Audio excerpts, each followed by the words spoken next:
use this opportunity to welcome you to another visual class in economics. This time round, we are going to look at inflation. Peace be upon you. Let us get started. We are going to look at it in 4 different parts. By the end of these lessons, you should be able to explain the term inflation. You should be able to explain the various types of inflation. You should be able to explain the various causes of inflation, explain the causes of inflation for less developed countries.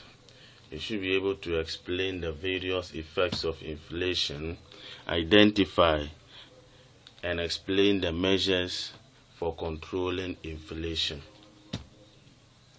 We're going to look at this. So this is the part 1 aspect of the topic. Let us begin. Okay. Inflation is a persistent and appreciable increase in the general price levels of goods and services and factors of production over a period of time. Now, you should realize that during inflationary period, the value of money continues to fall. Now, inflation is not about higher prices, but it's about the persistence, continuous what increase in the general price levels of goods and services. So when the prices of all goods and services increases continuously, then we say that there is inflation in the country. And during inflation, the value of money continues to fall,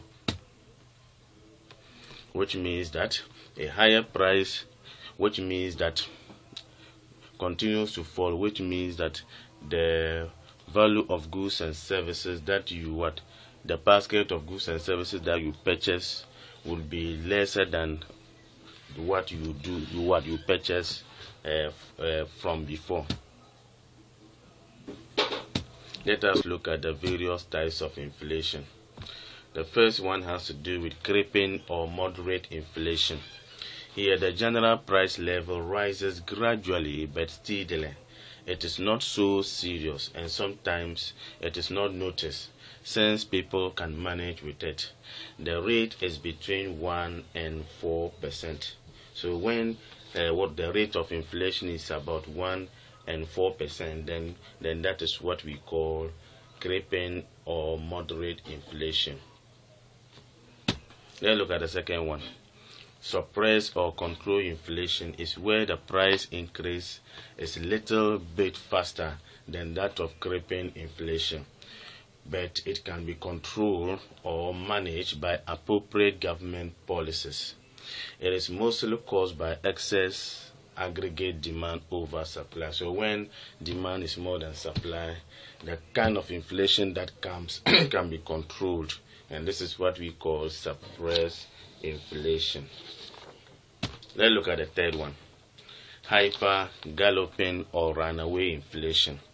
Here, the prices of goods and services are increasing at an alarming rate, so that the value of money falls each and every day, rendering the money to fail to perform its functions as the unit of account, the medium of exchange, store of value, etc. It is difficult to control such inflation because the inflation rate can accelerate as high as 1,000%. Let us look at causes of inflation. One of it is markup inflation. Markup inflation is a situation whereby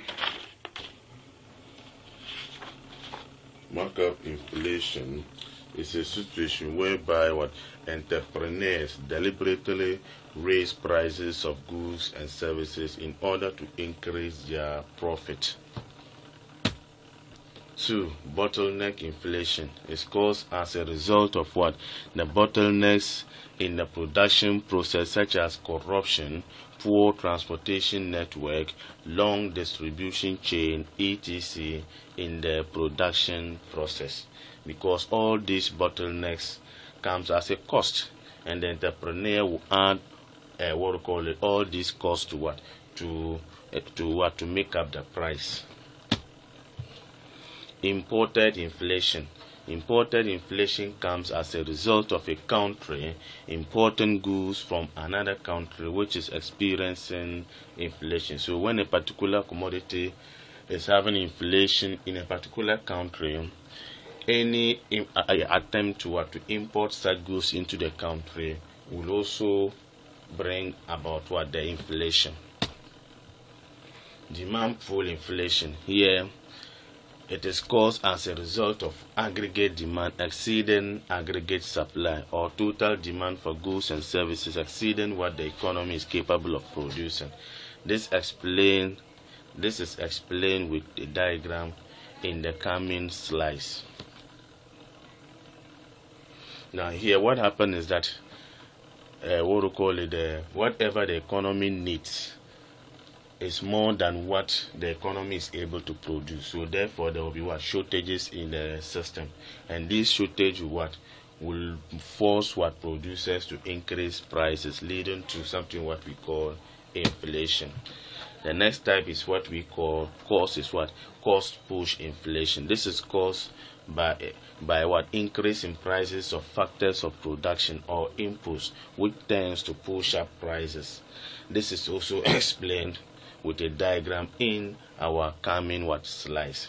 Now you realize that with cost push inflation, it comes as a result of increase in cost of production.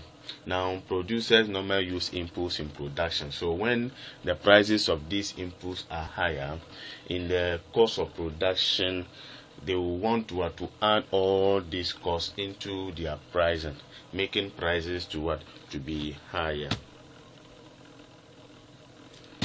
I'm afraid we are going to end the part 1 session here.